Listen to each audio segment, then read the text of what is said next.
Hello, everybody. So I am here with Cherryl Eckley today. I hope I pronounced that right. And I'm going to Yes, you get, did. okay, good.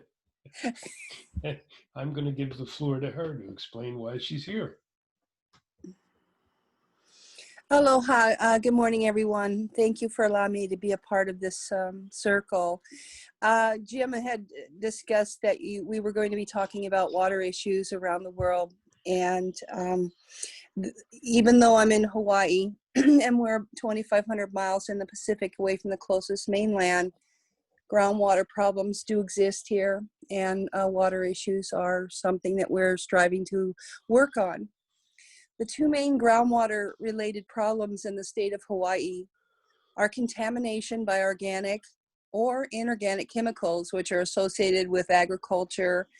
As you know, Hawaii is a large agricultural state, and non-agricultural activities, and the availability of potable fresh groundwater. Both problems are ultimately related to the groundwater quality. All of the main islands in the state of Hawaii have large amounts of groundwater contained in volcanic rock aquifers, but the quality of the groundwater may not be suitable for all uses, especially when not all groundwater is potable. And some of the groundwater is contaminated by chemicals associated with human activities, and some contain high concentrations of salts. Contamination of our groundwater by human activities can take place in several ways, and as I already mentioned, agricultural areas where the crops are irrigated with water that might contain large concentrations of dissolved minerals. And if such water were to percolate downward to the underlying aquifers, that could be contaminated. Also, the fertilizers and pesticides that are applied to the crops can move downward through the unsaturated zone and enter the aquifer and affect the quality of water and that as well. We also have waste from septic tank systems, sewers, industry, and storm runoff, which also introduce undesirable constituents. And our biggest issue here in Hawaii are the resorts. There are thousands and thousands of toilets that are using up our septic systems. Each of the principal islands have some problems with the degradation of fresh water by saltwater. The smaller islands, fortunately, such as Kaʻaʻalawe, Lanai, and Niihau, are more affected chiefly because they receive lesser quantities of recharge from the rainfall. Groundwater withdrawals induce upward and inward land movement of saltwater, and wells completed in the freshwater lens near the coast are particularly likely to induce brackish water or saltwater to move into the well as the pumping continues. And the saltwater intrusion problems can be minimized by appropriately locating wells and by controlling withdrawal rates.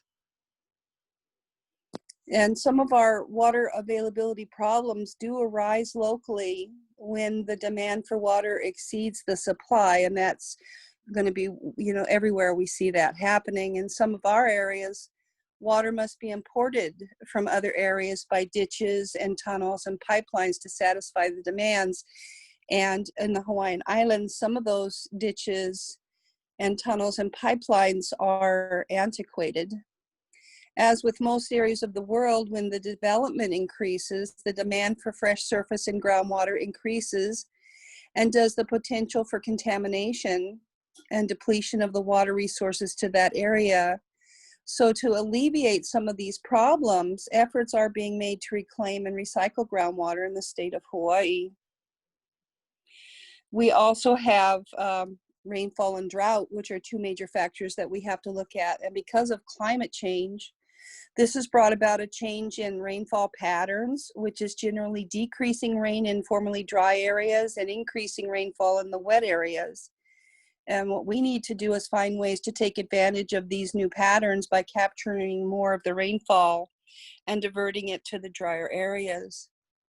Much of Hawaii's pristine water comes from its volcanic stone aquifers, and I was doing some studying and found out that the Hawaiian Islands water is considered to be some of the purest water in the world. But the increasing demands for this water from Hawaii's increased population and the tourist industry, combined with the rising ocean levels, have shrunk the supply of fresh water in the aquifers, particularly on Oahu, and that being because Oahu is the most densely populated and highest tourist population there as well. And our rivers and streams, the flow of freshwater streams in Hawaii have also significantly declined. At the same time, shrinking government funding has curtailed stream level tests and sampling, so the decline is uncharted. And we're working to try to get those issues looked at. We have two organizations here that stand out the most. One is called Hawaii First Water. They are concerned about the diminishing supplies of our fresh water in Hawaii and the impact it will have on future generations. Up to date, they have successfully worked for the state of Hawaii and with the Hawaii Community Foundation. And with their analysis and research, they are driving really steadily for solutions today. Their research think tank is looking into future water issues in the Hawaiian Islands, and they are helping to influence the water strategies of the Hawaiian Islands. Along with them, there is also the other organization called Hawaii Community Foundation, or HCF. And they created the Wai Maoli, which is the Hawaiian Freshwater Initiative, and it was created in 2013. It is currently supported by a funding partnership of 10 additional funders.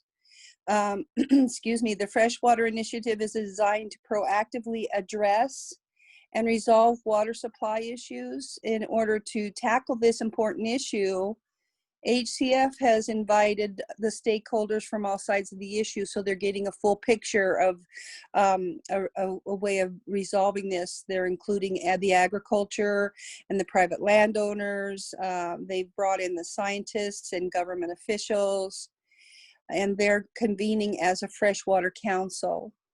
Now, the result of that is what they've called a blueprint for action, and with a goal of providing 100 million gallons a day of additional reliable freshwater supply by 2030, with clear solutions that have broad multi-party support. Now, the HCF's approach and unique position provide the space and structure to bring together the diverse stakeholders. They find common ground, and they ultimately will come to an agreement. Members of the council have agreed to continue working together to help implement the recommendations. And water, as we know, it is essential to life. And collaboration is essential to protecting the quality of life in Hawaii and worldwide. Now, to achieve some of their goals, the council identified 3 aggressive targets and strategies. The first is to conserve, which would be 40+ million gallons per day per 2030. To improve the efficiency in how water is transported and used to each Hawaii resident, and it requires 15% less water per capita to meet our needs. The second one would be to recharge 30+ million gallons per day by 2030. Capture more rainwater in our aquifers by expanding and actively participating in the watershed areas, and reuse 30+ million gallons per day by 2030 to double the amount of wastewater being treated and reduced to integrate parks and local crops. The team approach is already paying off because the Freshwater Initiative is working to implement a strong proactive agenda to protect Hawaii's freshwater future and avoid costly problems down the road. Now, the blueprint for action lays a foundation for a sustainable water future for our state, but it could also be worked in other states as well. Thus far, it has helped support and pass 12 key state and county policy actions that are improving Hawaii's ability to capture, reuse, and restore fresh water, making us all a little more secure. And living on an island, water security is an important thing, and not just here, but everywhere. The coordinated outreach and capacity building are also underway as implementation of the freshwater blueprint for action kicks into higher gear. The blueprint for action offers Hawaii's decision makers a new vision, clear recommendations for policy changes and actions that have broad multi-party support. And the largest part of its success is the fact that it is bringing to the table all of the different factions of the community and workforce that would be involved in the decision-making process. So what I've shared with you, I'm hoping that some of these solutions that Hawaii is using to secure our future water supplies could possibly be utilized in other areas of the world as well. Thank you. Thanks, Cheryl. That's great. You know, it's so interesting that there you are on an island nation surrounded by water, and water's a big issue. Yeah, it really truly is. We've been watching some of the tides rising because of the Yeah. rising water levels, and it's already affecting some of our road systems here. Mhm. And so, you know, you can see the road systems. So we know that the water salination is contaminating some of the freshwater wells that were put into effect, you know, 50, 60 years ago, that we're still using. Some of those wells pump water into the irrigation dishes that go towards our you know, ag lands. Yeah, I wonder, as the water levels continue to rise, which they're going to with climate change and the melting ice caps, what's that going to mean to not only to the water but to the land? Well, some of the land's eroding. You know, it's being claimed back by the ocean. Yeah.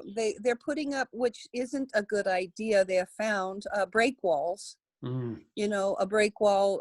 You know, like you know what a break wall is, and so Yeah. they put those in place. And yes, the coastline at the break wall is not going to disintegrate any longer, but it changes the face of the coastline. And instead of, you know, eroding in that particular area, which might have been a minimal amount of erosion, now it's forcing the waters to erode in different areas, and sometimes it's even worse. Yeah, right. So we'll have another Holland if they keep doing that. Yeah, yeah, that's not funny, really, but No, it's not you funny. know, That's right. they're transporting millions of tons of sand from Australia Wow. to reinforce some of the beaches here in Hawaii. Mm. Boy. Yeah, well, it's a global problem. Thank you so much for bringing the Hawaii piece into this for us. Oh, thank you for allowing me to share. I appreciate it. You bet. Thank you. Awesome. Thank you. Have a wonderful day, Jim. You God too. bless.